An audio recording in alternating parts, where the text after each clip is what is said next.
بسم الله الرحمن الرحيم الحمد لله الذي أنزل على عبده الكتاب ولم يجعل له عوجا قيما لينذر بأسا شديدا من لدنه ويبشر المؤمنين الذين يعملون الصالحات أن لهم أجرا حسنا ماكثين فيه أبدا وينذر الذين قالوا اتخذ الله ولدا ما لهم به من علم ولا لآبائهم كبرت كلمة تخرج من أفواههم إن يقولون إلا كذبا فلعلك باخع نفسك على آثارهم إن لم يؤمنوا بهذا الحديث أسفا إنا جعلنا ما على الأرض زينة لها لنبلوهم أيهم أحسن عملا وإنا لجاعلون ما عليها سعيدا جرزا أم حسبت أن أصحاب الكهف والرقيم كانوا من آياتنا عجبا إذ أوى الفتية إلى الكهف فقالوا ربنا آتنا من لدنك رحمة وهيئ لنا من أمرنا رشدا فضربنا على آذانهم في الكهف سنين عددا ثم بعثناهم لنعلم أي الحزبين أحصى لما لبثوا ومدى نحن نقص عليك نبأهم بالحق إنهم فتية آمنوا بربهم وزدناهم هدى وربطنا على قلوبهم إذ قاموا فقالوا ربنا رب السماوات والأرض لن ندعو من دونه إلها لقد قلنا إذا شططا هؤلاء قومنا اتخذوا من دونه آلهة لولا يأتون عليهم بسلطان بين فمن أظلم ممن افترى على الله كذبا وإذ اعتزلتموهم وما يعبدون إلا الله فأووا إلى الكهف ينشر لكم ربكم من رحمته ويهيئ لكم من أمركم مرفقا وترى الشمس إذا طلعت تزاور عن كهفهم ذات اليمين وإذا غربت تقرضهم ذات الشمال وهم في فجوة منه ذلك من آيات الله من يهد الله فهو المهتد ومن يضلل فلن تجد له وليا مرشدا وتحسبهم أيقاظا وهم ركود ونقلبهم ذات اليمين وذات الشمال وكلبهم باسط ذراعيه بالوصيد لو اطلعت عليهم لوليت منهم فرارا ولملئت منهم رعبا وكذلك بعثناهم ليتساءلوا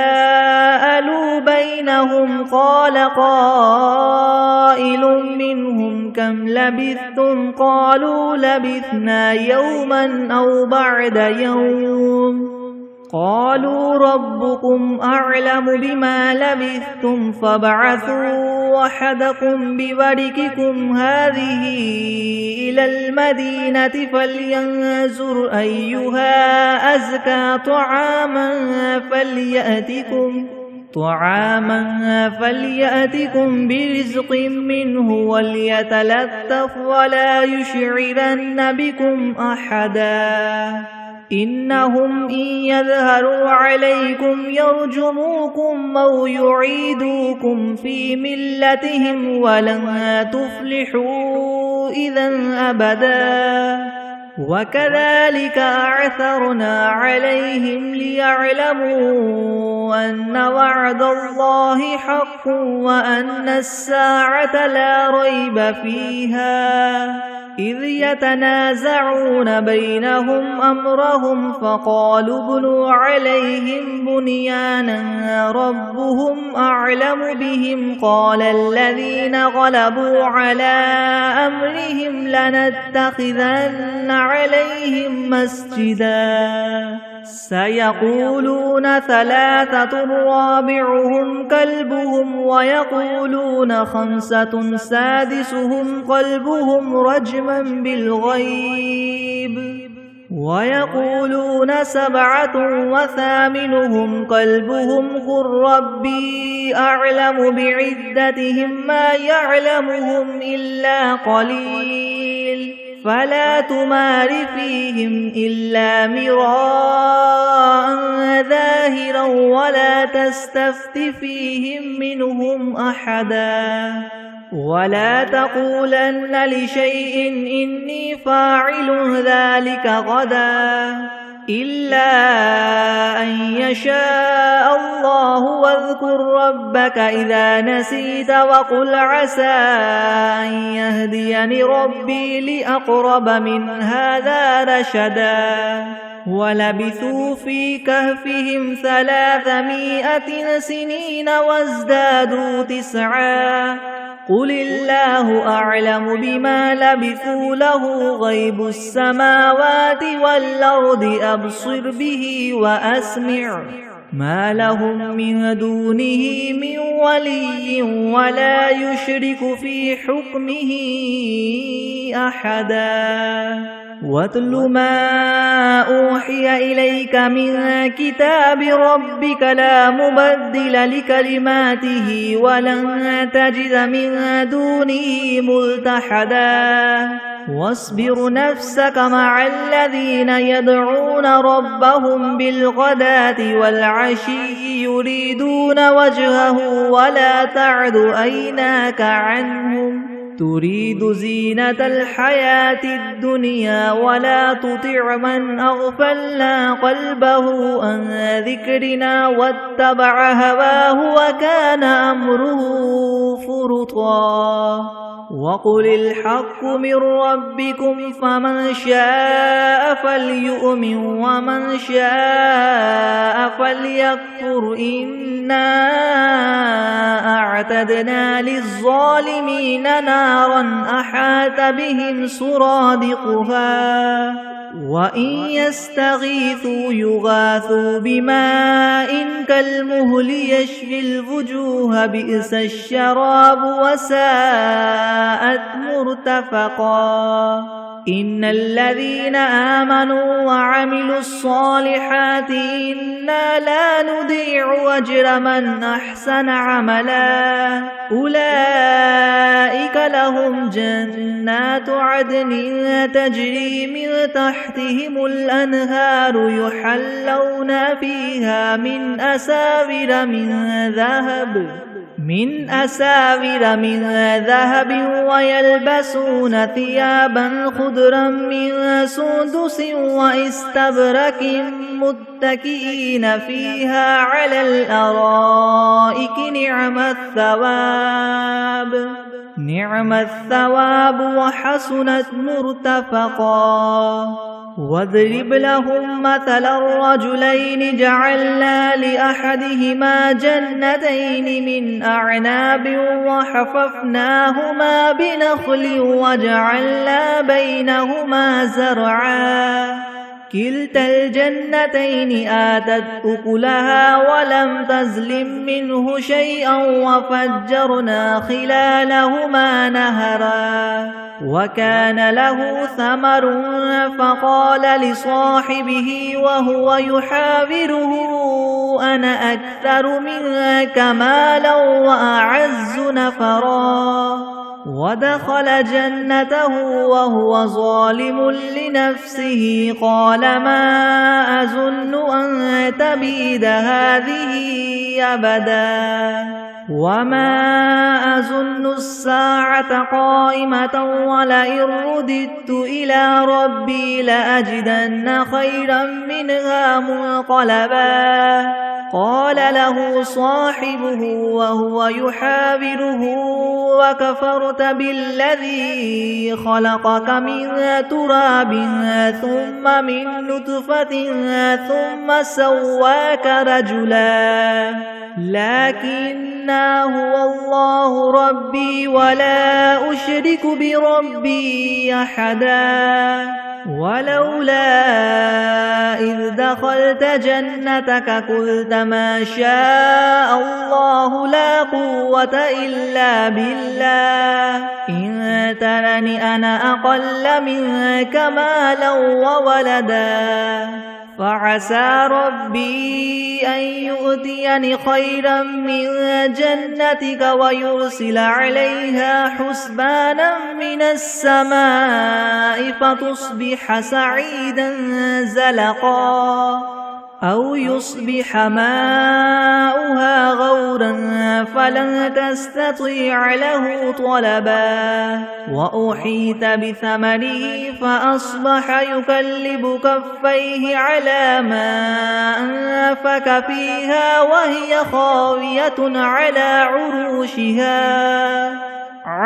عروشها ويقول يا ليتني لم أشرك بربي أحدا ولم تكن له فئة ينصرونه من دون الله وما كان منتصرا هنالك الولاية لله الحق هو خير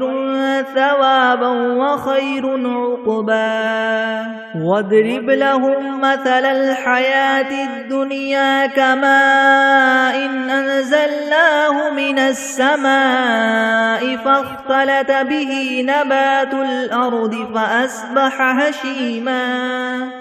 فأصبح هشيما تذروه الرياح وكان الله على كل شيء مقتدرا المال والبنون زينة الحياة الدنيا والباقيات الصالحات خير عند ربك ثوابا وخير أملا ويوم نسير الجبال وترى الأرض بارزة وحشرناهم فلم نغادر منهم أحدا وعرضوا على ربك صفا لقد جئتمونا كما خلقناكم أول مرة بل زعمتم أن لن نجعل لكم موعدا ووضع الكتاب فترى المجرمين مشفقين مما فيه ويقولون يا ويلتنا ما لهذا الكتاب لا يغادر صغيرة ولا كبيرة إلا أحصاها ووجدوا ما عملوا حاضرا ولا يظلم ربك أحدا وإذ قلنا للملائكة اسجدوا لآدم فسجدوا إلا إبليس كان من الجن ففسق عن أمر ربه أفتتخذونه وذريته أولياء من دوني وهم لكم عدو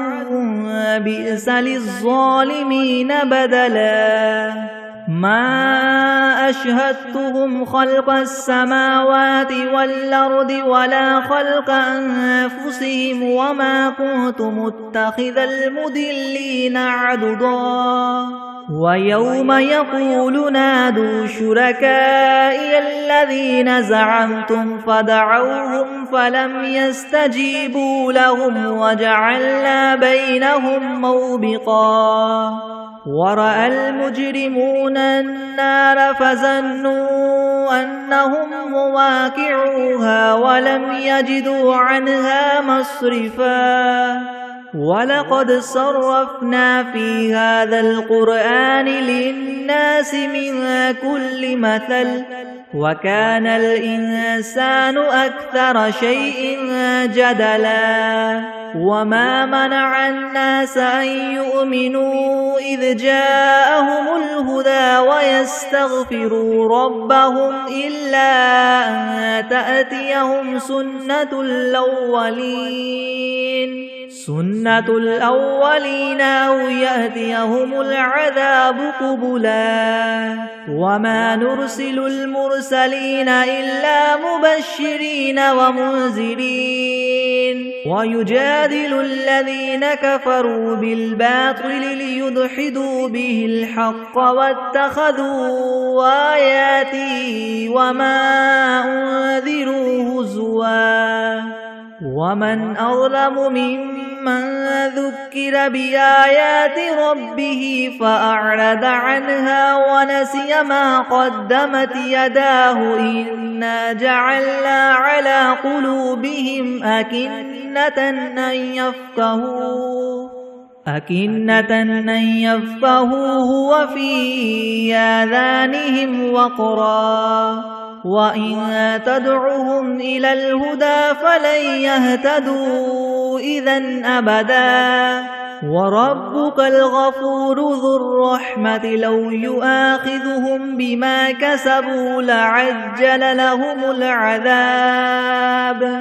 بل لهم موعد لن يجدوا من دونه موئلا وتلك القرى أهلكناهم لما ظلموا وجعلنا لمهلكهم موعدا وإذ قال موسى لفتاه لا أبرح حتى أبلغ مجمع البحرين أو أمضي حقبا فلما بلغا مجمع بينهما نسيا حوتهما فاتخذ سبيله في البحر سربا فلما جاوزا قال لفتاه آتنا غداءنا لقد لقينا من سفرنا هذا نسبا قال أرأيت إذ أوينا إلى الصخرة فإني نسيت الحوت وما أنسانيه إلا الشيطان أن أذكره واتخذ سبيله في البحر عجبا قال ذلك ما كنا نبغي فارتد على آثارهما قصصا فوجدا عبدا من عبادنا آتيناه رحمة من عندنا وعلمناه من لدنا علما قال له موسى هل أتبعك على أن تعلمني مما علمت رشدا قال إنك لن تستطيع معي صبرا وكيف تصبر على ما لم تحط به خبرا قال ستجدني إن شاء الله صابرا ولا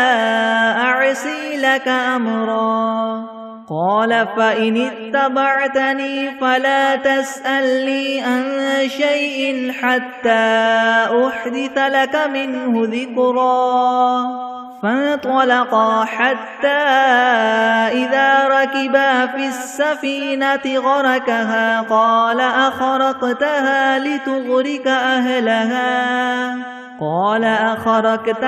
لتغرق أهلها لقد جئت شيئا نمرا قال ألم أقل لك إنك لن تستطيع معي صبرا قال إن سألتك عن شيء بعدها فلا تصاحبني قد بلغت من لدني عذرا فانطلقا حتى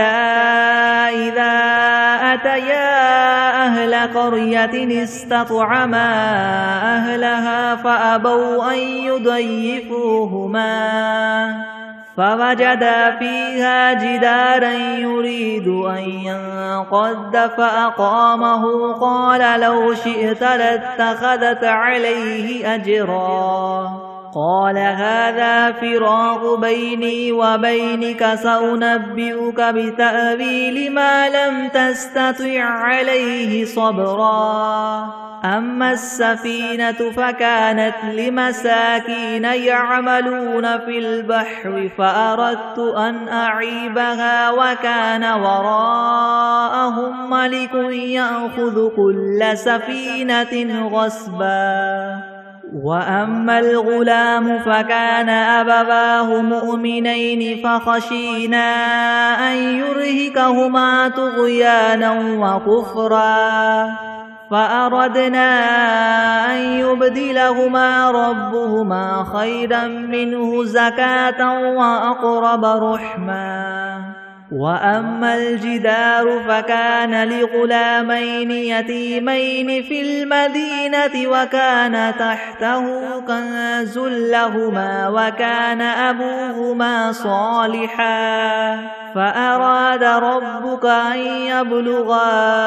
أشدهما ويستخرجا كنزهما رحمة من ربك وما فعلته عن أمري ذلك تأويل ما لم تستطع عليه صبرا ويسألونك عن ذي القرنين قل سأتلو عليكم منه ذكرا إنا مكنا له في الأرض وآتيناه من كل شيء سببا فأتبع سببا حتى إذا بلغ مغرب الشمس وجدها تغرب في عين حمية ووجد عندها قوما قلنا يا ذا القرنين إما أن تعذب وإما أن تتخذ فيهم حسنا قال أما من ظلم فسوف نعذبه ثم يرد إلى ربه فيعذبه عذابا نكرا وأما من آمن وعمل صالحا فله جزاء الحسنى وسنقول له من أمرنا يسرا ثم أتبع سببا حتى إذا بلغ مطلع الشمس وجدها تطلع على قوم لم نجعل لهم من دونها سترا كذلك وقد أحطنا بما لديه خبرا ثم أتبع سببا حتى إذا بلغ بين السدين وجد من دونهما قوما لا يكادون يفقهون قولا قالوا يا ذا القرنين إن يأجوج ومأجوج مفسدون في الأرض فهل نجعل لك خرجا على أن تجعل بيننا وبينهم سدا قال ما مكني فيه ربي خير فاعينوني بقوة أجعل بينكم وبينهم ردما آتوني زبر الحديد حتى إذا ساوى بين السدفين قال انفخوا حتى إذا جعله نارا قال آتوني يفرغ عليه قطرا فما استطاعوا أن يظهروه وما استطاعوا له نقبا قال هذا رحمة من ربي وإذا جاء وعد ربي جعله دكا وكان وعد ربي حقا وتركنا بعدهم يومئذ يموج في بعد ونفخ في الصور فجمعناهم جمعا وعرضنا جهنم يومئذ للكافرين عرضا الذين كانت أعينهم في غطاء عن ذكري وكانوا لا يستطيعون سمعا أفحسب الذين كفروا أن يتخذوا عبادي من دوني أولياء إنا أعتدنا جهنم للكافرين نزلا قل هل ننبئكم بالأخسرين أعمالا الذين ضل سعيهم في الحياة الدنيا وهم يحسبون أنهم يحسنون صنعا أولئك الذين كفروا بآيات ربهم ولقائه فحبطت أعمالهم فلا نقيم لهم يوم القيامة وزنا ذلك جزاؤهم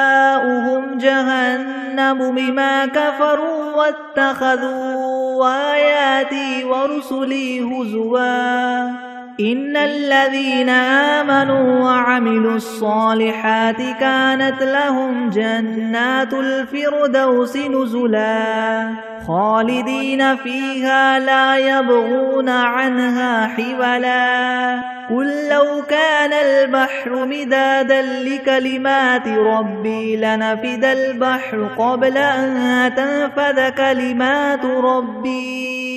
كلمات ربي ولو جئنا بمثله مددا قل إنما أنا بشر مثلكم يوحى إلي أنما إلهكم إله واحد فمن كان يرجو لقاء ربه فليعمل عملا صالحا ولا يشرك بعبادة ربه أحدا بسم الله الرحمن الرحيم الحمد لله رب العالمين الرحمن الرحيم مالك يوم الدين إياك نعبد وإياك نستعين اهدنا الصراط المستقيم صراط الذين أنعمت عليهم غير المغضوب عليهم ولا الضالين بسم الله الرحمن الرحيم ألف لام ميم ذلك الكتاب لا ريب فيه هدى للمتقين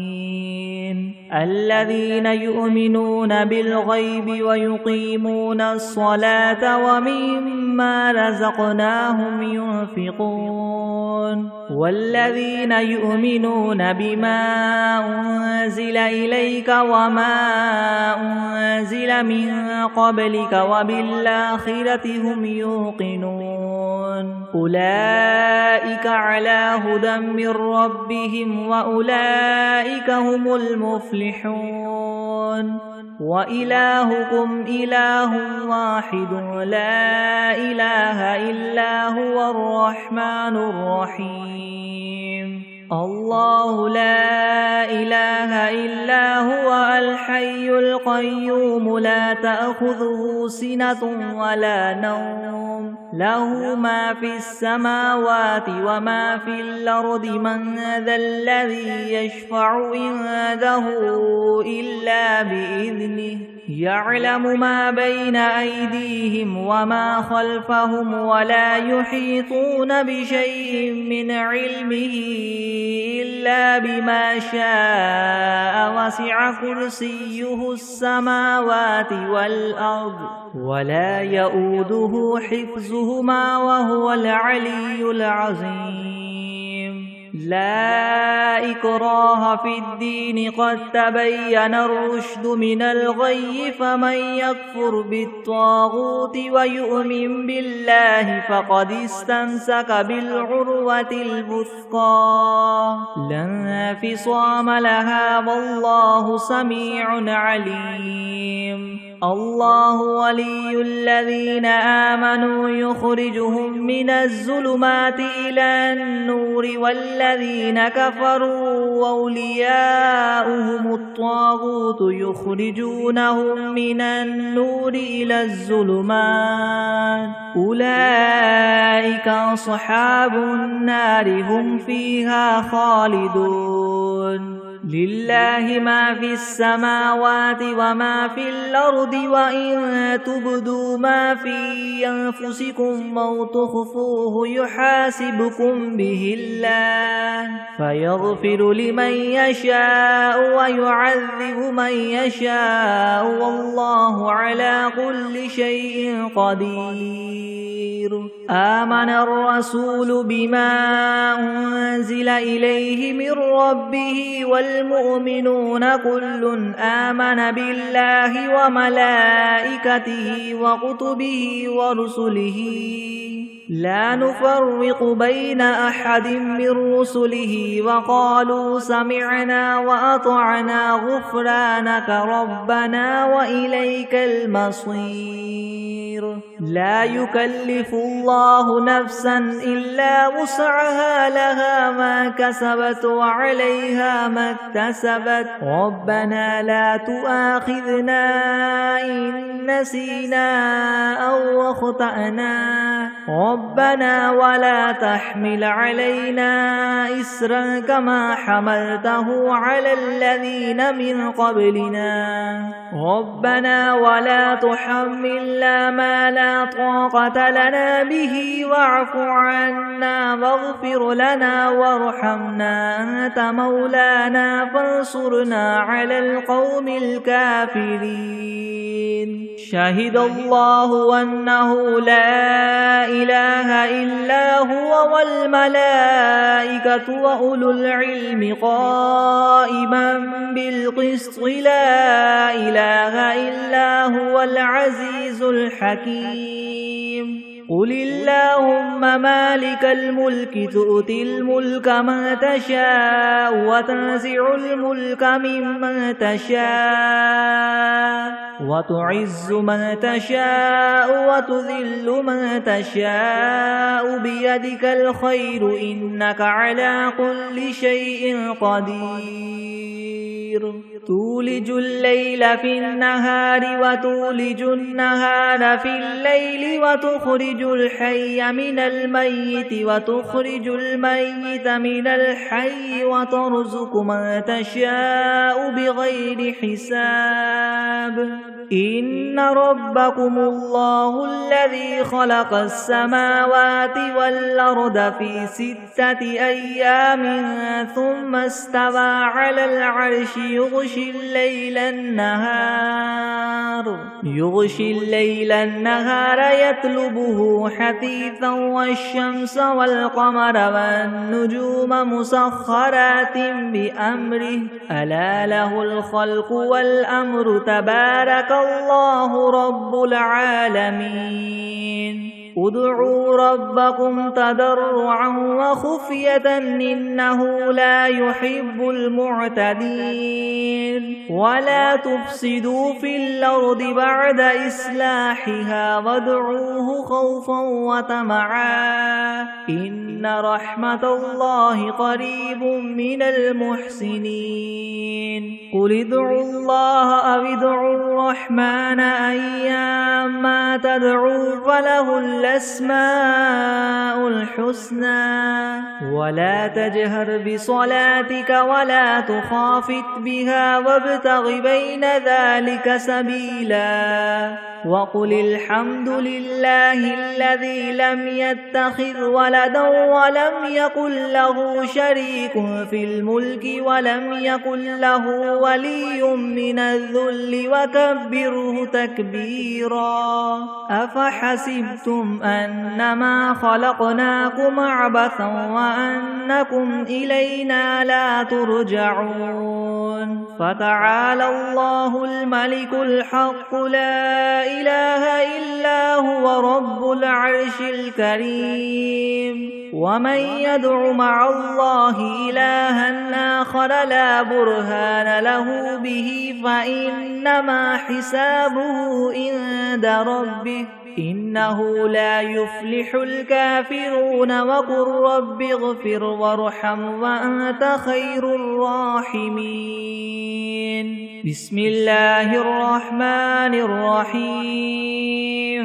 والصافات صفا فالزاجرات زجرا فالتاليات ذكرا إن إلهكم لواحد رب السماوات والأرض وما بينهما ورب المشارق إنا زينا السماء الدنيا بزينة الكواكب وحفظا من كل شيطان مارد لا يسمعون إلى الملأ الأعلى ويقذفون من كل جانب دحورا ولهم عذاب واصب إلا من خطف الخطفة فأتبعه شهاب ثاقب فاستفتهم أهم أشد خلقا ممن خلقنا إنا خلقناهم من طين لاذب يا معشر الجن والإنس إن استطعتم أن تنفذوا من أقطار السماوات والأرض فانفذوا لا تنفذون إلا بسلطان فبأي آلاء ربكما تكذبان يرسل عليكما شواظ من نار ونحاس فلا تنتصران فبأي آلاء ربكما تكذبان فإذا انشقت السماء فكانت وردة كالدهان فبأي آلاء ربكما تكذبان فيومئذ لا يسأل عن ذنبه إنس ولا جان فبأي آلاء ربكما تكذبان لو أنزلنا هذا القرآن على جبل لرأيته خاشعا متصدعا من خشية الله وتلك الأمثال نضربها للناس لعلهم يتفكرون هو الله الذي لا إله إلا هو عالم الغيب والشهادة هو الرحمن الرحيم هو الله الذي لا إله إلا هو الملك القدوس السلام المؤمن المهيمن العزيز الجبار المتكبر سبحان الله عما يشركون هو الله الخالق البارئ المصور له الأسماء الحسنى يسبح له ما في السماوات والأرض وهو العزيز الحكيم بسم الله الرحمن الرحيم قل أوحي إلي أنه استمع نفر من الجن فقالوا إنا سمعنا قرآنا عجبا يهدي إلى الرشد فآمنا به ولن نشرك بربنا أحدا وأنه تعالى جد ربنا ما اتخذ صاحبة ولا ولدا وأنه كان يقول سفيهنا على الله شططا بسم الله الرحمن الرحيم قل يا أيها الكافرون لا أعبد ما تعبدون ولا أنتم عابدون ما أعبد ولا أنا عابد ما عبدتم ولا أنتم عابدون ما أعبد لكم دينكم ولي دين بسم الله الرحمن الرحيم قل هو الله أحد الله الصمد لم يلد ولم يولد ولم يكن له كفوا أحد بسم الله الرحمن الرحيم قل أعوذ برب الفلك من شر ما خلق ومن شر غاسق إذا وقب ومن شر النفاثات في العقد ومن شر حاسد إذا حسد بسم الله الرحمن الرحيم قل أعوذ برب الناس ملك الناس إله الناس من شر الوسواس الخناس الذي يوسوس في صدور الناس من الجنة والناس بسم الله الرحمن الرحيم اللهم صل على سيدنا محمد وعلى آل سيدنا محمد صلاة تنجينا بها من جميع الأهوال والآفات وتقضي لنا بها جميع الحاجات وتطهرنا بها من جميع السيئات وترفعنا بها عندك أعلى الدرجات وتبلغنا بها أقصى الغايات من جميع الخيرات في الحياة وبعد الممات إنك مجيب الدعوات ورافع الدرجات ويا قاضي الحاجات ويا كافي المهمات ويا دافع البليات ويا حل المشكلات يغثني يغثني يغثني يا إلهي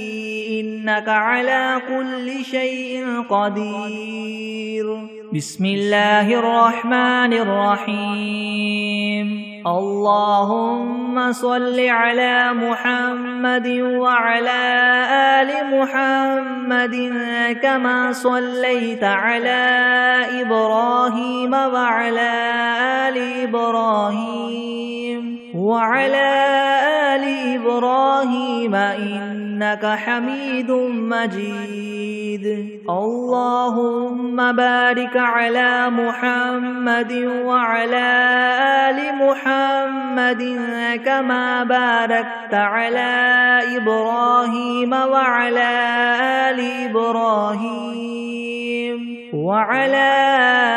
آل إبراهيم إنك حميد مجيد